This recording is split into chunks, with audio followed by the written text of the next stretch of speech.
everyone. Let's take a quick minute and talk to you guys. Just kind of share what God's put on my heart to this evening.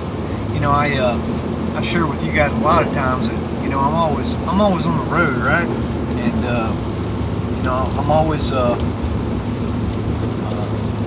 know, I try to do my best. I do a lot of thinking when I'm on the road. I try to keep the radio off and keep my mouth shut and listen to what God's trying to say to me.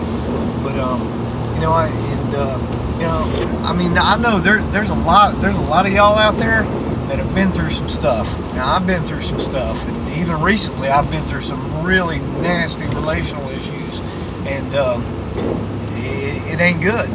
You know, it's not good, and people don't understand that.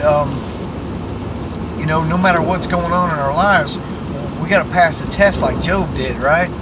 You know, and God, and we got to understand that you know, God, whatever's happening in our life has been allowed by the hand of God's allowed it.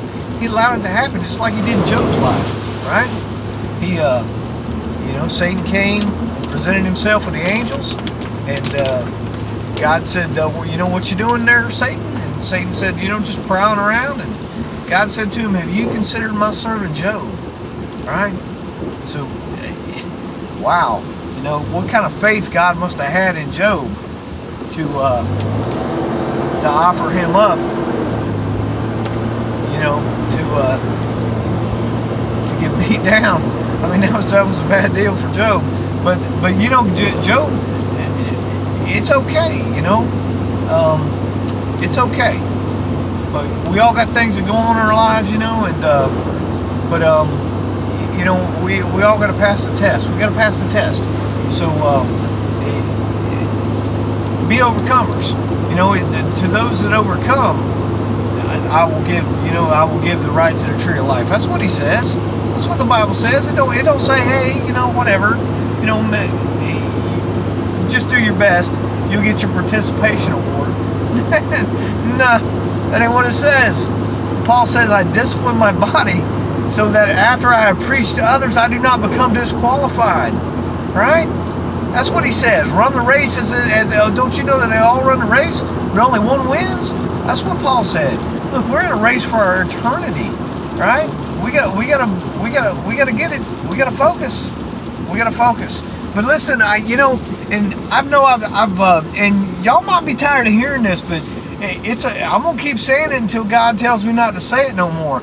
But you know, there's a huge issue in the Christian church today, and it's marriage, right? Marriage is under attack in all forms. And marriage is under attack. Traditional marriage is under attack, right? And Christian marriage is under attack. We got people that you know, they think they can just you know. Look, there's no such thing as a Christian divorce. Understand it. There's no such thing as a Christian divorce, because Christians, a true Christian they don't divorce, right? Now I'm not saying that if you've ever been divorced, you're not a Christian. That's not what I'm saying. What I'm saying is somebody wasn't a Christian, right? Two true Christians will not divorce, right? Because they're commanded not to. And Jesus said, if you love me, if you're a Christian, you'll keep my commandments. That's what He said. Okay? So that's not up for debate. If you want to debate that, you can go with your once saved, always saved, Greasy Grace buddies and debate that mess with them. Don't blow up my inbox about that. Now, that's not up for debate. That's the truth. Right? So you can like that or not. That choice is yours. Right? So two Christians will never do. A Christian marriage is sacred and holy. Right? So if a Christian marriage ends, one of them walked away from the faith. That's what has happened. Okay? Period. There's no ifs, ands, or buts about grace. You know, that's not what the Bible says. Okay? That is not what it says. It does not say that. It says, be reconciled to your spouse or remain unmarried.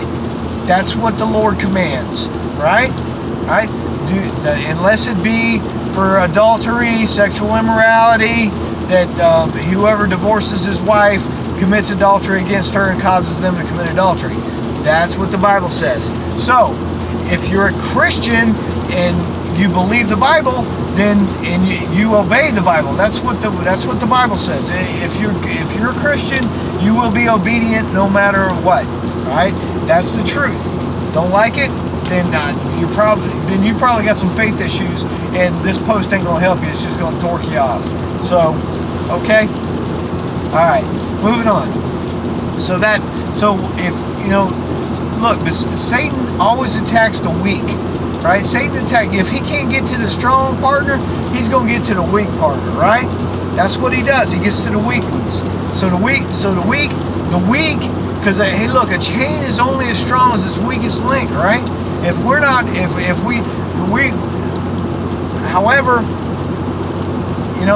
that's why we're commanded not to be unevenly yoked, not to be bound to unbelievers, because what happens when we're bound to unbelievers, and I don't care what they say, they can call themselves whatever they want to call themselves, but they are known by their fruits, right? If they went down if they were cheating, if they were lying, cheating, divorced you for no just cause, whatever, they have proved their unbelief.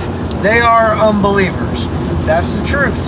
Okay, that's the Bible truth. That's what the Bible says. That's not what Troy says, because what Troy says don't matter. Troy says what the Bible says. That's the Bible. That's the Bible. All right, that's biblical.